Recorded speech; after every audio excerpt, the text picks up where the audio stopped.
Kepler space telescope NASA के उन telescopes में से एक टेलीस्कोप जिसकी बदौलत हमारी यूनिवर्स की अंडरस्टैंडिंग आज के उस दायरे तक एक्सपेंड कर पाई जहां हम हमारी पृथ्वी पर रहते हुए हमारे इस यूनिवर्स को एक्सप्लोर करने के साथ साथ समझ रहे हैं। हमारे नए दिन नए ग्रहों को खोज रहे हैं, उनको जान रहे हैं और समझ रहे हैं। नासा के इस टेलीस्कोप को 30 अक्टूबर 2018 को फ्यूल खत्म होने के बाद रिटायर कर दिया गया। चाहे यह टेलीस्कोप और इसका वो मिशन इसकी रिटायरमेंट के साथ पूरा हो गया था, लेकिन इस टेलीस्कोप से मिला डेटा और इसके द्वारा जो कुछ भी खोजा गया वो हमारी मनुष्य जाति के अंतिम पलों तक याद रखा जाएगा। हाल ही में नासा के कुछ रिसर्चर्स की एक टीम ने केपलर से मिले डेटा को रीएनालाइज करते वक्त एक एक्सोप्लैनेट को खोजा जो न केवल साइज में हमारी पृथ्वी के जैसा है बल्कि यह अपने तारे के हैबिटेबल जोन में भी आता है। हैबिटेबल जोन यानी कि एक ऐसा एरिया जहां पर एक रॉकी ग्रह पर उसके तारे के अराउंड पानी अपनी लिक्विड स्टेट में एग्जिस्ट कर सकता है। केपलर स्पेस टेलीस्कोप की पुरानी ऑब्जर्वेशन से मिले डेटा को रीएनालाइज करने के दौरान वैज्ञानिकों की टीम ने इस ग्रह को खोजा जिसे केपलर 1649c नाम दिया गया। पहले केपलर के इस डेटा को कंप्यूटर एल्गोरिदम के द्वारा एनालाइज किया गया था, लेकिन कंप्यूटर एल्गोरिदम ने इस ग्रह को मिस आइडेंटिफाई कर दिया। जब वैज्ञानिकों ने केपलर के डेटा को रीएनालाइज किया तो इसके सिग्नेचर्स को देखकर उन्होंने पहचान लिया कि यह एक ग्रह है। केपलर के द्वारा खोजे गए सभी एक्सोप्लैनेट्स में से यह एक्सोप्लैनेट हमारी पृथ्वी से काफी मिलता जुलता है। यह एक्सोप्लैनेट हमसे 300 लाइट ईयर्स की दूरी पर मौजूद है और जिसका साइज और टेम्परेचर काफी हद तक हमारी पृथ्वी के जैसा है। ये नया खोजा गया ग्रह हमारी पृथ्वी से 1.06 गुना ज्यादा बड़ा है और इस ग्रह पर पहुंचने वाली रोशनी हमारी पृथ्वी पर पहुंचने वाली रोशनी के मुकाबले सिर्फ 75% ही है। तो शायद इस एक्सोप्लैनेट का तापमान भी हमारी पृथ्वी के जैसा ही होगा। लेकिन इस ग्रह की जो चीज हमारी पृथ्वी के जैसी नहीं है वो है इस ग्रह का तारा, क्योंकि यह ग्रह एक रेड ड्वार्फ स्टार को ऑर्बिट करता है।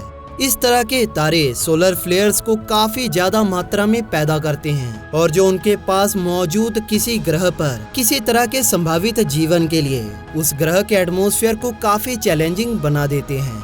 इस तरह के ग्रह हमें और भी अधिक उम्मीद देते हैं कि अंतरिक्ष के अरबों खरबों तारों के बीच एक दूसरी पृथ्वी यानी अर्थ 2.0 अपने खोजे जाने के लिए वेट कर रही है। केपलर और टेस जैसे मिशंस के द्वारा इकट्ठा किया गया डेटा हमें ऐसी ही अमेजिंग डिस्कवरीज प्रोवाइड करता रहेगा, क्योंकि हमारी साइंस कम्युनिटी साल दर साल इन प्रॉमिसिंग प्लैनेट्स को खोजने के लिए अपनी एबिलिटीज को रिफाइन कर रही है। हमारे लिए अभी भी बहुत कुछ ऐसा है जो हमें इस ग्रह केपलर 1649c के बारे में अननोन है, जिसमें इसका एटमॉस्फेयर भी शामिल है जो इस ग्रह के टेम्परेचर को कई तरह से इफेक्ट कर सकता है। इस ग्रह के साइज की करंट कैलकुलेशंस में सिग्निफिकेंट मार्जिन ऑफ एरर भी शामिल है जो एस्ट्रोनॉमी में इतने दूर मौजूद ऑब्जेक्ट्स को स्टडी करने के दौरान यूज किया जाता है। इस तरह के रॉकी प्लैनेट्स जो रेड ड्वार्फ को ऑर्बिट करते हैं उनमें एस्ट्रोबायोलॉजी का काफी इंटरेस्ट रखते हैं। हालांकि एस्ट्रोबायोलॉजिस्ट को भी इस ग्रह के बारे में और जानकारी की आवश्यकता होगी ताकि यह पता लगाया जा सके कि क्या यह ग्रह सच में जीवन के लिए वैसे आशाजनक है भी या नहीं जैसे हम इसे देख रहे हैं। लेकिन अभी जो हमें इस ग्रह के बारे में पता है उसके आधार पर केपलर 1649c विशेष रूप से उन वैज्ञानिकों के लिए भी काफी पेचीदा है जो हमारे रहने लायक कंडीशंस वाले किसी ग्रह को खोज रहे हैं। कुछ और ऐसे एक्सोप्लैनेट्स हैं जिनका साइज हमारी पृथ्वी से मिलता जुलता है, जैसे TRAPPIST-1F और टी गार्डन C, और कुछ ऐसे एक्सोप्लैनेट्स भी हैं जिनका टेम्परेचर हमारी पृथ्वी के जैसा है, जैसे TRAPPIST-1D और TOI 700d। पर अभी तक इसके अलावा कोई भी ऐसा ग्रह हमारे द्वारा नहीं खोजा गया जिसपे हमें यह दोनों चीजें देखने को मिले और वो अपने तारे के हैबिटेबल जोन में भी आता हो। हमारे द्वारा अभी तक के खोजे गए उन सभी ग्रहों में से जिन्होंने कभी हमारी पृथ्वी के जैसे होने का दावा किया था, यह ग्रह काफी ज्यादा रोमांचक है। सिर्फ इसलिए नहीं कि यह अपने तारे के हैबिटेबल जोन में है और इसका साइज भी हमारी पृथ्वी के जैसा है, बल्कि इसलिए कि यह अपने नेबर प्लैनेट्स के साथ कैसे इंटरेक्ट करता है। अगर हमारे वैज्ञानिकों ने मैनुअल डेटा को रीएनालाइज नहीं किया होता तो शायद हम इस ग्रह को कभी भी खोज नहीं पाते।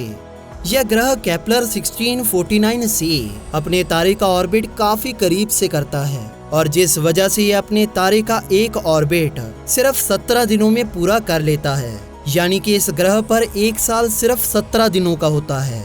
इस सिस्टम में एक और रॉकी प्लैनेट भी है जो साइज में लगभग इसी ग्रह के जैसा है, जो इस ग्रह के तारे से इस ग्रह की दूरी से आधी दूरी पर मौजूद है, बिल्कुल वीनस ग्रह के जैसे, जो हमारी पृथ्वी से आधी दूरी पर सूर्य का ऑर्बिट करता है।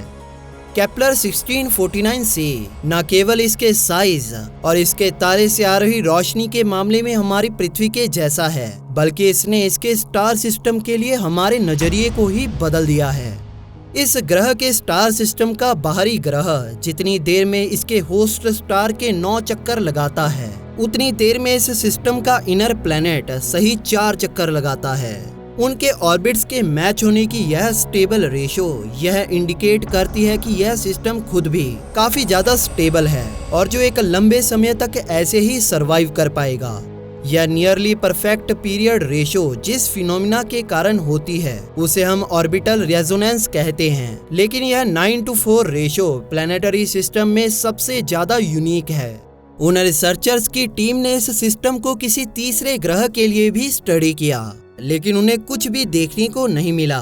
पर शायद यह हो सकता है कि या तो वो ग्रह काफी छोटा हो और या फिर उसका ऑर्बिट काफी ज्यादा टिल्टेड होगा, जिसे केपलर स्पेस टेलीस्कोप के ट्रांजिट मेथड से खोजना काफी ज्यादा मुश्किल है। चाहे जो भी है, लेकिन इस सिस्टम ने रेड ड्वार्फ स्टार के अराउंड हैबिटेबल जोन में पृथ्वी जैसे ग्रहों का एक और एग्जाम्पल हमें दिखाया है।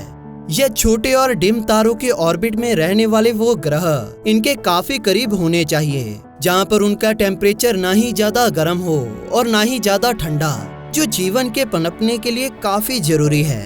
यह कई ग्रहों में से एक अकेला एग्जाम्पल है जो इस बात के एविडेंस को बढ़ा रहा है कि ऐसे ग्रह रेड ड्वार्फ स्टार्स के अराउंड काफी ज्यादा कॉमन हैं। जितना अधिक डेटा हमें मिलता है उतने अधिक साइंस हमें इस नोटेशन की तरफ पॉइंट करते हैं कि ज्यादातर हैबिटेबल और अर्थ साइज्ड एक्सोप्लैनेट इन रेड ड्वार्फ स्टार्स के आसपास काफी ज्यादा कॉमन हैं। हमारी गैलेक्सी के चारों ओर और लगभग हर जगह रेड ड्वार्फ के साथ ये छोटे पोटेंशियली हैबिटेबल और रॉकी प्लैनेट उनके आसपास काफी मात्रा में हैं। उनमें से किसी एक के हमारी पृथ्वी जैसा बिल्कुल होने के चांसेस काफी ज्यादा हैं। केपलर और टेस जैसे टेलीस्कोप्स हमारी एस्ट्रोनॉमी के फील्ड में काफी ज्यादा कंट्रीब्यूशन दे रहे हैं। इंटरडिसिप्लिनरी रिसर्च हमें यह समझने में मदद कर रही है कि किन किन वेरिएशन और इन्वायरमेंटल कंडीशन से यह एक्सोप्लैनेट्स जीवन को सांसें दे सकते हैं। दोस्तों, आपका क्या कहना है इस ग्रह केपलर 1649c के बारे में? हमें कमेंट सेक्शन में जरूर बताएं। नासा के केपलर मिशन के लिए वीडियो पे एक लाइक तो बनता है, और अगर आपने वीडियो एंजॉय किया तो वीडियो को अपने फ्रेंड्स फैमिली के साथ शेयर करना भी ना भूलें। और इसी तरह के इंफॉर्मेटिव वीडियोस देखने के लिए हमारे चैनल स्पेस डोज को सब्सक्राइब करना ना भूलें और बेल नोटिफिकेशंस ऑन जरूर कर लें। हम मिलते हैं इसी तरह के अगले नए इंफॉर्मेटिव एपिसोड में। तब तक के लिए नमस्कार।